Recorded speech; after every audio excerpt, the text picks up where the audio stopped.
Hi there. All right. Welcome to Saturday. It is 1 p.m.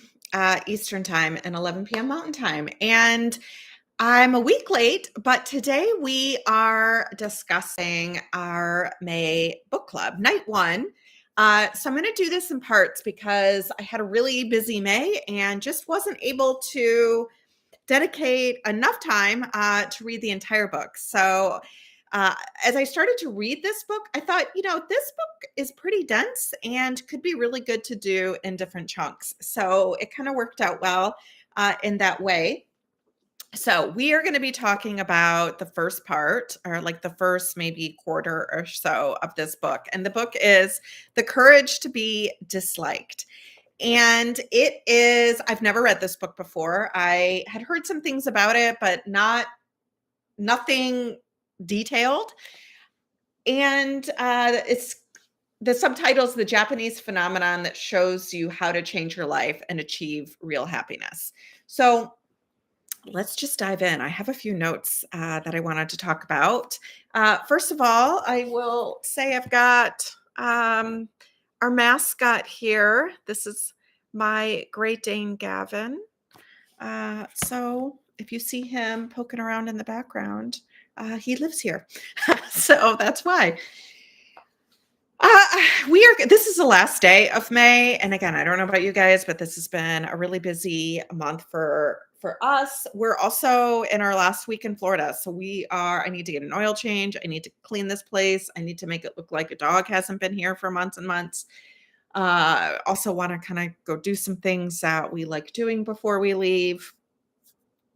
I need to figure out where we're going to stay. So it's kind of a busy month. And the courage to be disliked.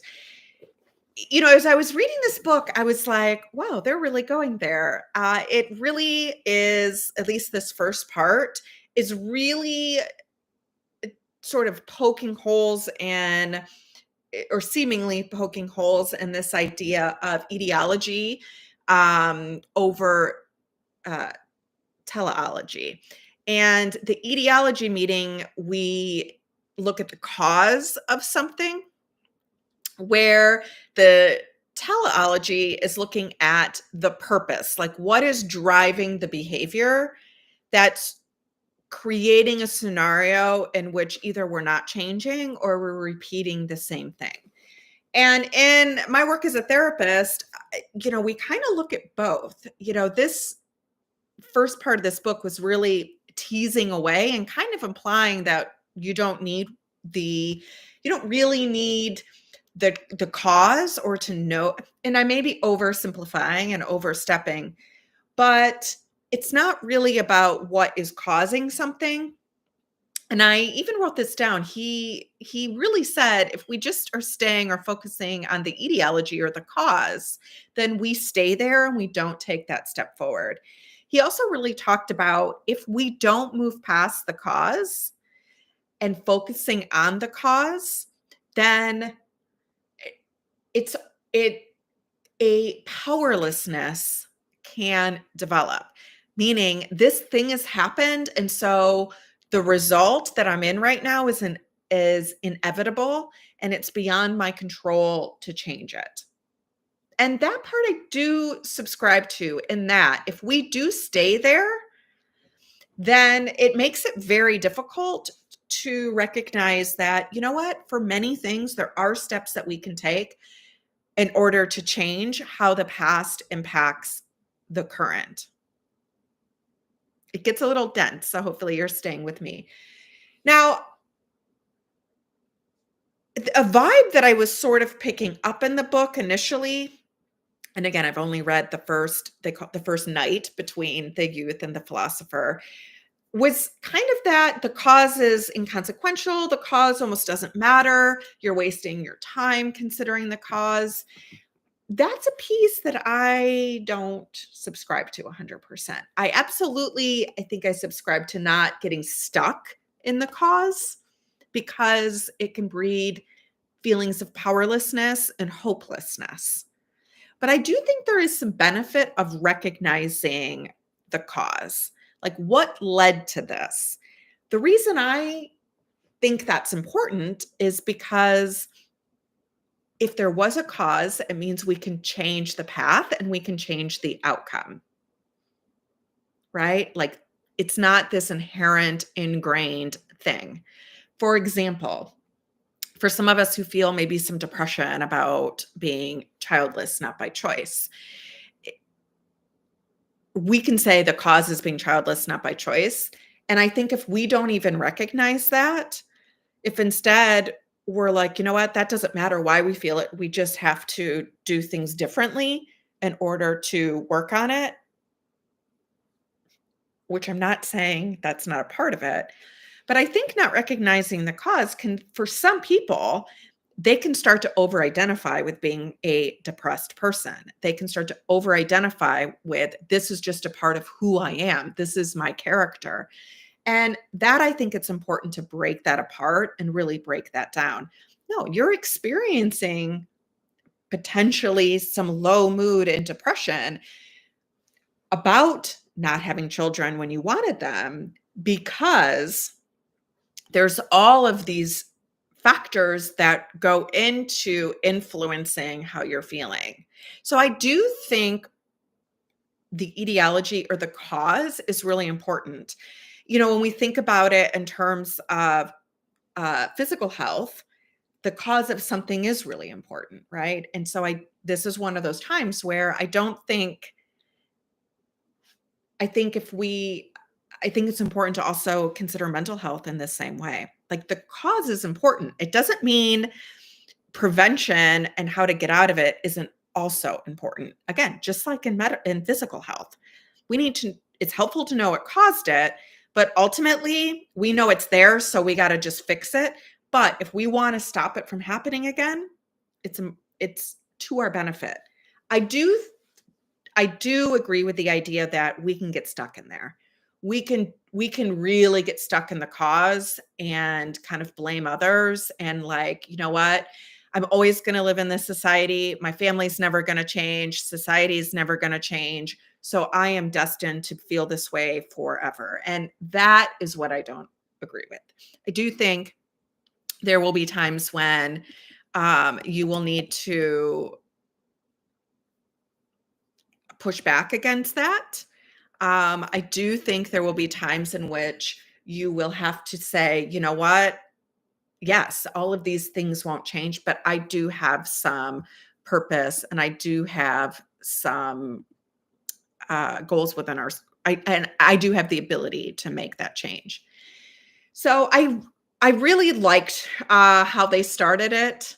And I think I see the cause and the purpose is actually more in tandem. Because I do agree that even when we're engaging in behaviors that aren't serving us, we are doing that because we're getting some type of secondary gain around it. Otherwise, we wouldn't do those things.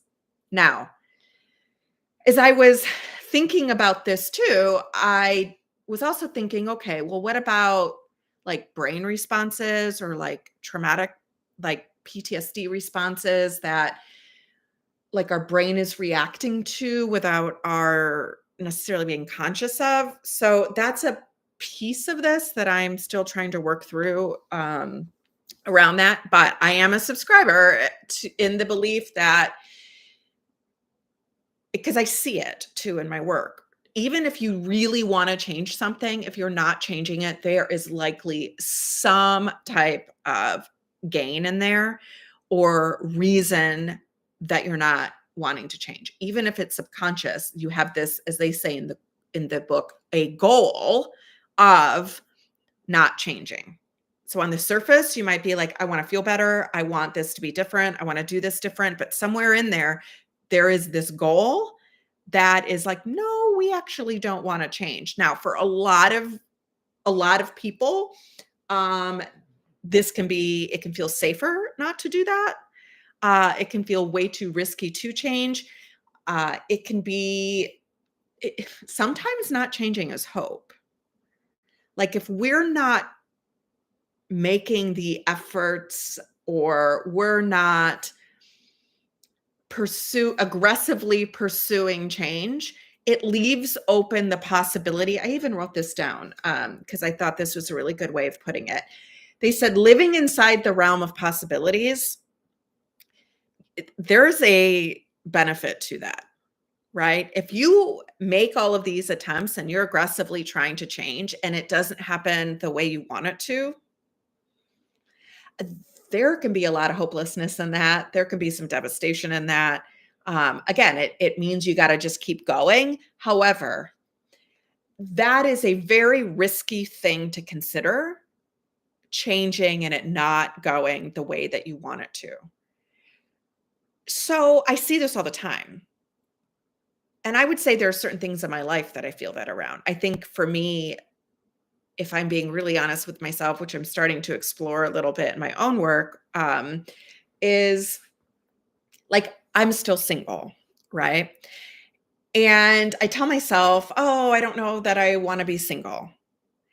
And as I've continued to explore it, I'm like, well, maybe I want to have some benefits of being single and maybe not others. So maybe I want a relationship that isn't marriage. So I'm sort of peeling back the layers of kind of what I do want. And I do, as I continue to peel those back, I do feel like the hope of feeling connected and partnered in the future does sustain me in the present. And if I was consistently trying and things not happening, I do think I might lose more hope, which then would be even harder to tolerate. So there is a part of me that probably has a goal of staying single because it leaves the possibilities of that being different open in the future. And I don't have to face feeling like it's rejection over and over and over again. That might have gotten a little meta or a little deep, but I think we all can. There are secondary gains, even when it feels like we really, really want something really, really badly, but we're not doing what we need to do in order to shift it a little bit. And that is because there are secondary gains in that. Oftentimes, it has to do with safety, whether that be emotional safety or physical safety. But there's something that just feels too risky to change. Because even if we're uncomfortable or don't really all the time like where we're at, there does come a point where you get comfortable in it, right? Like at least you can predict and understand the feelings that you're feeling and you know that they're there and you get it. Sometimes even if it's not serving you, at least it's what you know. And trying something different can just, again, it can just feel way too risky. This, I think, particularly around like low mood. Now, there's like biological components, just like mental health stuff and things like that. And I am not disentangling that. It's why I kind of said I think it is a little bit oversimplifying that the brain doesn't have some automatic responses. Also talking about emotion as a tool, for some people, the feelings that we might feel about being childless may help us cope. Anger might be a feeling or an emotion that we can tolerate a little bit more than sadness or grief and sadness might be a feeling that we can tolerate a little bit more than like self-hatred or regret or shame. And so these feelings that we feel, according to the first part of this book, is those feelings are a goal. Like you're not feeling these feelings and not being able to necessarily the way that they used it is if you're angry and you are put in a circumstance where you have to shore it up, most people can. Now, there are examples of certain mental health disorders where no, you can't, right? Like if somebody is manic, they're not going to be able to necessarily shore that up. I've seen that when there's a huge benefit to people not, and they just, their biology is such where it's overriding. The last thing that I wanted to really kind of emphasize here is, sorry if anybody is in the chat. I don't know that they are, but if anybody is, I'm not seeing it, so I'm not trying to ignore any questions or things like that. I'm doing this more on my computer, and I think before I've done it on my phone. So the other thing that I wrote down in here was, it's not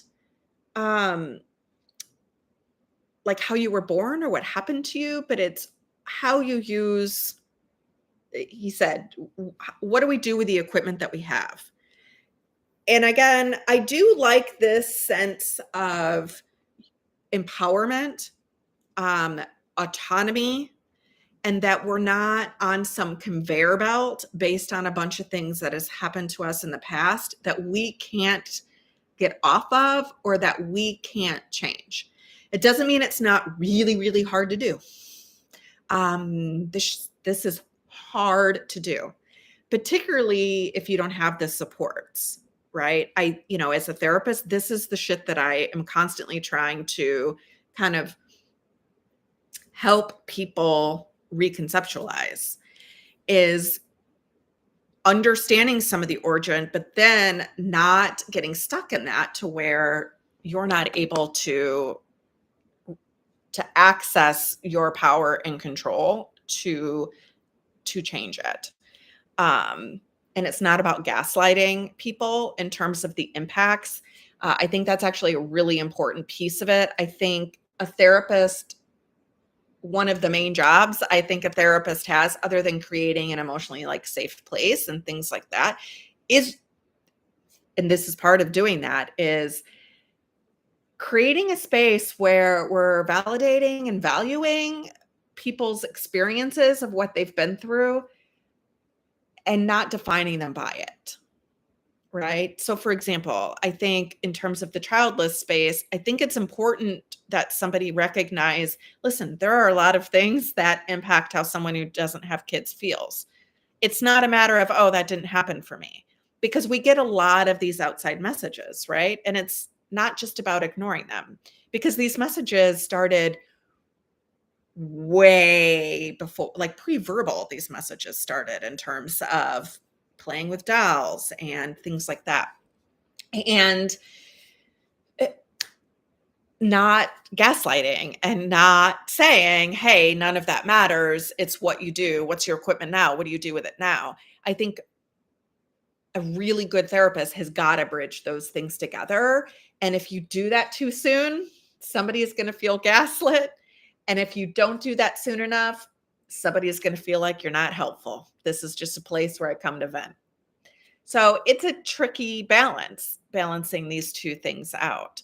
But ultimately, it's where, God, I can't believe I'm saying this because I kind of hate it saying this, but it's like you got to manage the hand that you're dealt with.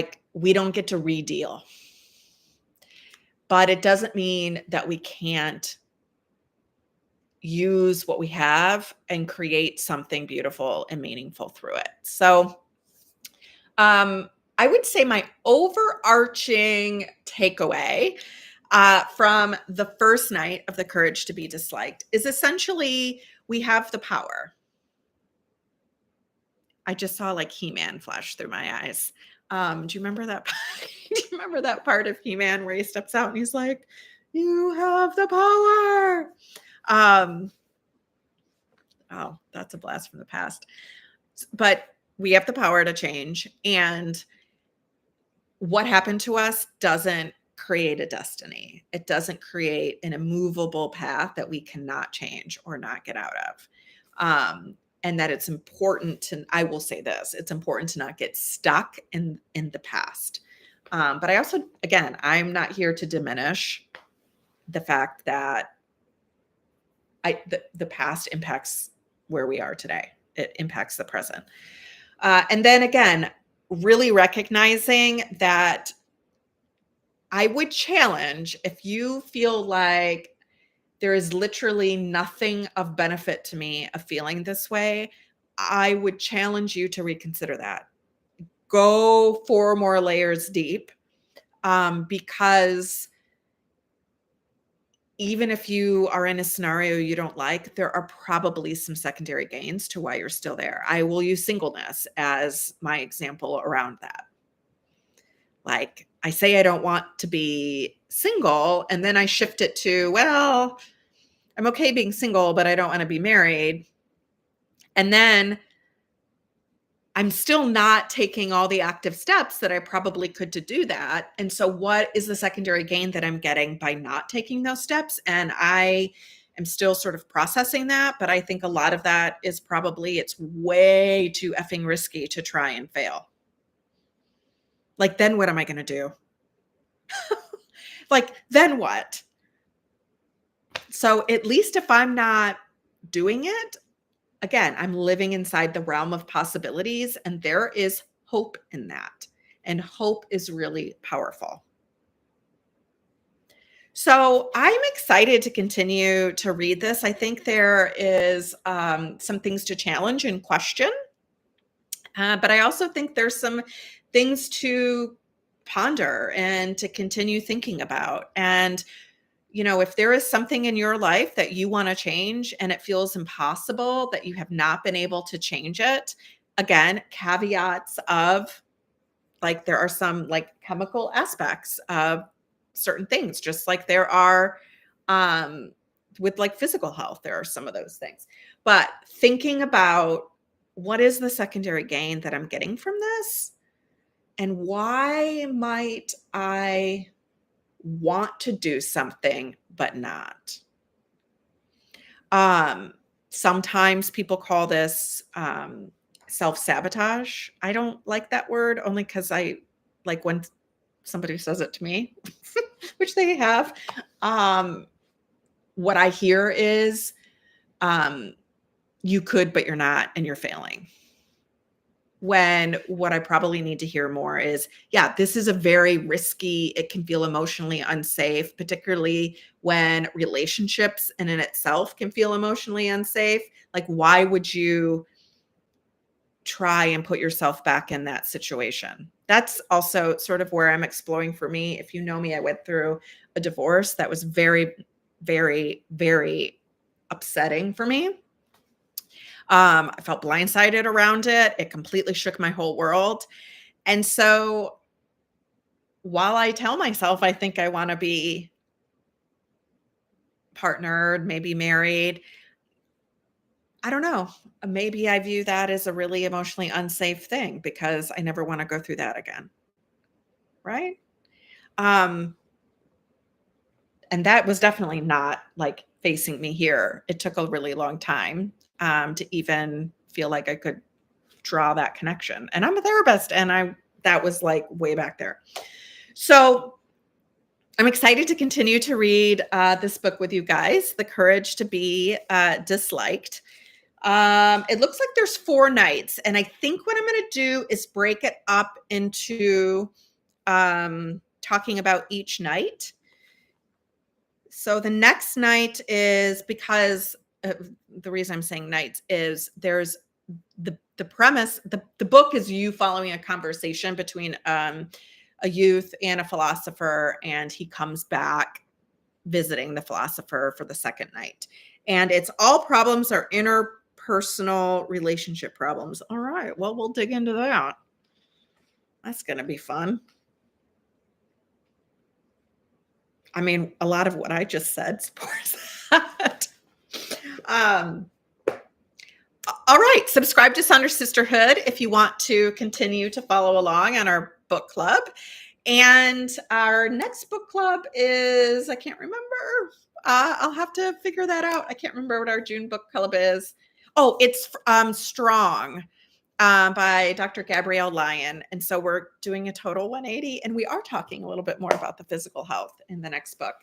If you, we have 3 months later in the year that we do not yet have a book identified for. So let me know if there's a book that you would like to do, or you would like to read. And again, it doesn't have to be nonfiction. It doesn't even have to be related like to being childless or coping with that or things like that. It can be fiction. So I'm reading Funny Girls, the fiction book that I'm reading right now. So really any book that you think would be fun to talk about, and I will get on and talk. Okay, I hope you have a good rest of your weekend. And all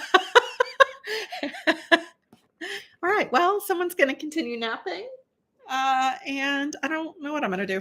But good to see everybody.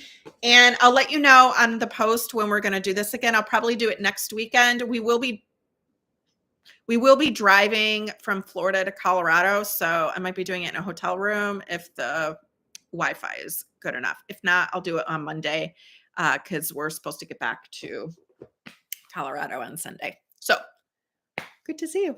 Have a good one.